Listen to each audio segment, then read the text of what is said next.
March 22, 2020, habang abala ang lahat dahil sa pandemya na dulot ng COVID-19, ay isang kahindik-hindik na pangyayari naman ang gumulat sa mga residente ng Guangxi Zhuang Province sa South China. Nagsimula ang lahat na makatanggap ng tawag ang kapulisan doon tungkol sa natagpuan umanong tinadtad na katawan ng tao sa isang apartment building malapit sa Yulin Hospital. Nang makarating ang mga pulis sa lugar ay dinatnan nila ang nagkakagulong mga residente at dito nga ay tumambad sa kanila ang durog-durog na laman ng tao. Ayon sa nakatira sa ikalawang palapag ng gusali ay bumara sa kanilang lababo at umapaw ang tubig. Kaya naman agad siyang tumawag ng tubero para malaman kung ano ang sanhi ng pagbabara. Sa ginawa nitong pagkukumpuni ay katakataka ang dami ng sariwang durog na karne na kanilang nakuha mula doon. At ang nakakakilabot ay nagawa nitong makakuha ng putol na daliri ng isang tao. Kaya naman ay agad silang tumawag ng mga pulis. Nang makarating ang mga pulis sa lugar ay marami na ang durog na karne ang nakuha ng tubero mula sa tubo. Agad nilang siniyasat ang structure ng gusali kung saan nagmula ang mga pagbara. Agad silang naghinala sa ikatlong palapag sa itaas lamang ng apartment ng residenteng nabarahan ng tubo. Kaya naman ay umakyat sila doon para mag-imbestiga. Subalit nakasara ang pintuan at walang tao, kaya sapilitan na pumasok doon ang mga pulis. Sa loob ay isang malaking palayok at mga itim na plastic bags na may mga lamang pinakuluang karne ang kanilang nakita. Dahil dito ay agad nilang inalam kung sino ang umuupa sa nasabing silid at dito ay kinilala nila ang nangungupahan doon ay isang nurse na nagngangalang Le Feng Peng. Sino ang biktima at ano kaya ang nagtulak sa isang magandang babae para gawin ang karumal-dumal na pagpatay? Bago ko po ipagpatuloy ang ating kwento, sa mga bago po sa channel ko at nais sa mga ganitong klase ng kwento ng krimen na nangyayari sa loob at labas ng ating bansa ay maaari pong pakipindot ang ating subscribe button at notification bell para ma-notify kayo pag may mga bago tayong upload na videos. Si Ping ay nagmula sa mahirap na pamilya sa Bubay County sa Yulin City, kung saan siya ipinanganak noong 1995. Panganay siya sa magkakapatid. Bata pa lamang ay namulat ni si Peng sa hirap ng buhay lalo pa nga na magkasakit ang ina at kinailangan ng panghabang buhay na panggagamot. Habang nagtatrabaho ang ama ay kay Ping na naiwan ang responsibilidad sa pag-aalaga sa mga kapatid at sa may sakit na ina. Ngunit sa kabila nito ay nagagawa pa rin itong pumasok sa paaralan. Taong 2017 ay nagbunga ang lahat ng pagod at pagtitiis ni Ping nang magtapos siya ng nursing at agad namang matanggap sa Yulin First People's Hospital sa pamamagitan ng school recruitments. Bilang isang bagong nurse sa Yulin, ay kinakailangan niyang sumailalim sa training sa lahat ng departments doon sa loob ng 3 buwan bago siya maging regular sa trabaho. Habang nagsasanay, siya ay tatanggap ng buwanang sahod na 3,000 RMB o humigit kumulang 24,000 pesos. At pag napagtagumpayan niya ang nasabing training at na regular, ay tataas ang kanyang matatanggap na sahod sa 8,000 RMB o humigit kumulang 64,000 pesos kada buwan. Nang magsimula ito sa pagtitraining, ay umalis na ito sa kanilang bahay at umupa ng sariling apartment malapit sa ospital sa halagang 361 RMB o humigit kumulang 2,900 pesos. At dahil nga sa abala sa trabaho, ay hindi na siya nakakauwi sa kanila maliban na lamang kapag may mga mahahalagang okasyon. Isang araw noong June 2018, habang nasa night duty sa ospital, ay nakakwentuhan niya ang isang katrabaho at dito ay inirekomenda nito kay Ping ang isang mobile game, isang larong sugal sa online na palagi nitong nilalaro bilang pampatay ng oras. Agad na dinownload ni Ping ang nasabing laro, lingid sa kanyang kaalaman na ito pala ang magiging daan sa pagguho ng kanyang mga pangarap. Nalulung kasi ng husto si Ping sa nasabing laro at hindi na niya nagawang pigilan ang kanyang sarili. Nauubos niya na ang kanyang sahod sa paglalaro at nagsimula na siyang manghiram ng pera sa kanyang mga kasamahan sa trabaho. Ginagamit niyang dahilan na yung pangangailangan ng kanyang ina ng gamot sa sakit nitong cancer o kaya naman ay pambayad ng mga kapatid sa pagsusuri sa paaralan. Nang lumaki ng husto ang kanyang pagkakatalo sa sugal ay bumaling naman si Ping sa mga online apps na nagpapautang ng pera. At sa loob lamang ng 6 na buwan ay 4 na mga platforms na ang kanyang nautangan. Karamihan sa mga ito ay may mga matataas na interes. Isang araw ng July 2019 ay nag-alok ang Bangko ng China sa mga empleyado ng Yulin Hospital ng pautang o loan na aabot sa 300,000 RMB o humigit kumulang 2.4 million pesos. Subalit bago ka maka-avail ng nasabing loan ay kinakailangan ng recommendation mula sa mga regular employees na nagtatrabaho doon. Dahil dito ay nakisuyo si Ping sa ilang kasamahan para tulungan siya na mag-apply. Subalit tinanggihan siya ng iilan. Ganun pa man, may mga nakakatandang nurse naman ang tumulong sa kanya. Habang tumatagal ay lalo na siyang nalulong sa pagsusugal at hindi na niya magawang kontrolin ang sarili. Minsan ayon sa kanya ay gumagastos siya ng 72,400 RMB o humigit kumulang 540,000 pesos kada araw sa pagtataya sa nasabing laro. Pero may pagkakataon din na nananalo siya ng kaunting pera. Ayon sa kanyang salaysay, ang pinakamalaki niyang panalo ay umabot ng 108,600 RMB o 871,300 pesos. Sa loob ng isang taon ay tinatayang gumagastos si Ping ng 2.9 million RMB o humigit kumulang 23 million pesos sa pagtataya sa nasabing laro. Nang sumapit ang October 2019 ay wala nang mahiraman si Ping ng pera at madalas na rin siyang gipitin ng mga kolektor ng kanyang mga inutangan. Kaya naman naglakas loob na siya na lumapit sa kanyang among doktor, ang director ng orthopedic department kung saan siya nagtatrabaho, na si Dr. Lu Won. Gamit ang WeChat ay nagpadala siya ng mensahe sa 51 years old na doktor kung pwede siyang humiram ng 30,000 RMB o humigit kumulang 240,000 pesos. Pumayag naman ang doktor kapalit ng pagpayag ni Ping sa kanyang mga ibibigay na kondisyon. Tulad ng pinag-usapan, ay nakipagkita si Ping kay Dr. Lu sa isang hotel 2 kilometro ang layo mula sa pinapasokang hospital. Pagpasok niya sa loob ay dinatnan niya si Dr. Lu na walang saplot at nakahiga sa kama. Sa inis ay sinubukan ni Ping na umalis, subalit pinigilan siya ni Dr. Lu at pinilit na makipagtalik kapalit ng malaking halaga.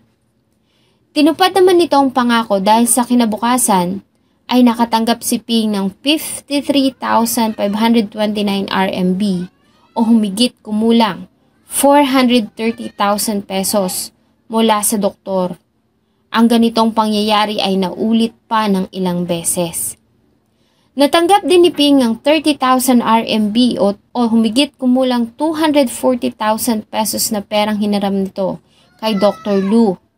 Subalit regular pa rin silang nagkikita ng doktor sa hotel. Sa tuwing tatanggi si Ping ay tinatakot siya nito na ilalantad ang ginagawa nito at tatanggalin siya sa trabaho. Kasabay nito ay sinabi rin nito sa dalaga na may koneksyon siya sa mga pulis at mga taga-usig kung sakali mang magsumbong ito. Pinagbantaan niya din ito na sasaktan niya ang mga kapatid nito, kaya naman wala nang nagawa si Ping kundi magmistulang sunod-sunuran sa lahat ng gustong ipagawa nito sa kanya. Dahil sa paglaganap ng COVID-19 noong March 2020, ay isinara ang mga hotel sa paligid ng Yulin Hospital na siyang laging pinupuntahan ni Dr. Lu at Ping. Kaya naman inutusan siya nito na umupa na lamang ng apartment malapit sa ospital at ito ang magbabayad. Umupa si Ping ng isang maliit na silid sa isang lumang apartment malapit sa Yulin Hospital kung saan sila nagkikita ni Dr. Lu. March 20, 2020 ng gabi ay dumating si Dr. Lu sa apartment ng lasing na lasing. Nang mga panahong yon ay naglalaro si Ping ng online game. Nagsimula itong mangulit at pinilit si Ping na makipagtalik. Tumanggi siya subalit nagsimula itong magsalita ng masasakit na salita kasabay ng mga pagbabanta na palagi nitong ginagawa. Kaya wala na siyang nagawa kundi sumunod. Pagkatapos ay agad naman itong nahimbing sa pagkakatulog. Habang pinapanood ang tulog na doktor ay tila naman suklam na suklam si Ping sa kanyang sarili.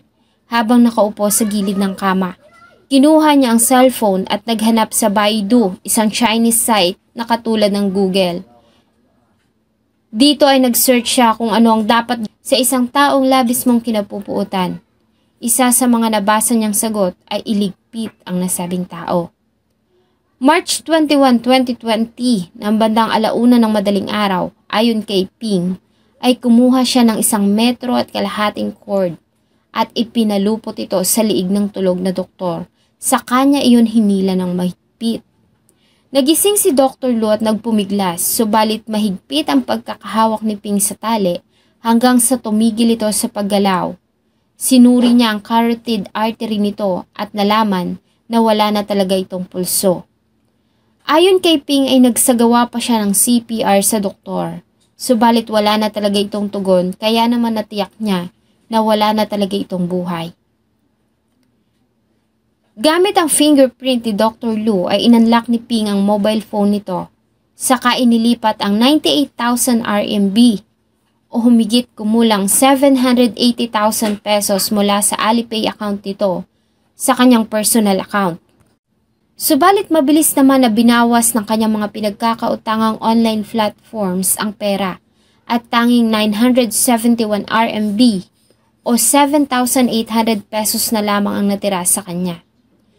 Sinubukan niyang gamitin ang IDs at bank card ni Dr. Lu para makapag-apply ng utang online pero nabigo ito. Pagsapit ng 8:00 ng umaga tulad ng palagi niyang ginagawa ay naligo si Ping at nagbihis para pumasok sa kanyang trabaho na tila ba walang nangyari.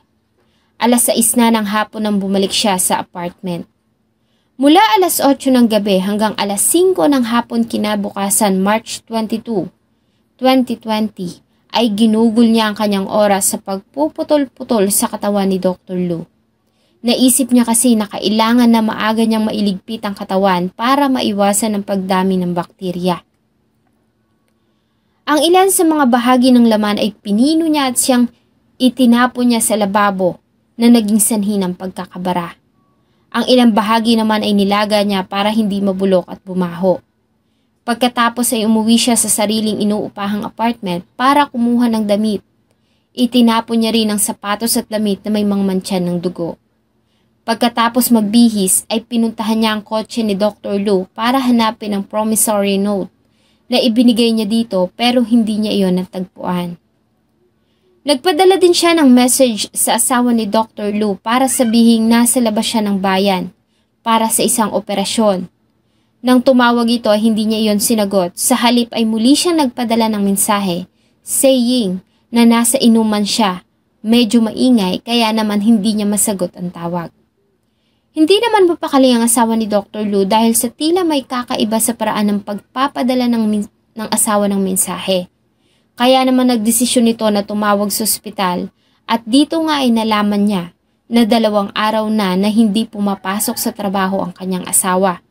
Wala din umano itong kahit na anong operasyon sa labas ng bayan. Kaya naman agad na tumawag ang ginang sa mga pulis para i-report ang pangyayari. Sa parehong araw natanggap ng mga pulis ang report sa nakitang putol-putol na katawan ng tao sa apartment na inuupahan ni Nurse Ping. Dahil dito ay agad na nagtungo ang mga pulis sa Yulin Hospital kung saan nila inaresto si Ping.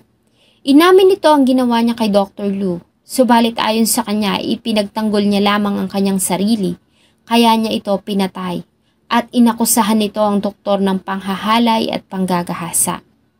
Sa mga unang paglilitis na ginawa sa mahababang hukuman ay nahatulan si Ping ng pinakamataas na parusang kamatayan noong October 30, 2020. Subalit nag-apila sila para sa reversion ng nasabing hatol. December 22, 2020, sa ikalawang pagdinig, ay mahinahon na inilarawan ni Ping ang mga pangyayari mula sa simula. Paulit-ulit nitong sinabi ang mga salitang kahihiyan para ipaliwanag ang kanyang nararamdaman. Ayon kay Ping ay ginawa siyang kalaguyo ng doktor at nais siya nitong buntisin. Pinagbawalan din umano siya nito na makipagrelasyon sa ibang lalaki.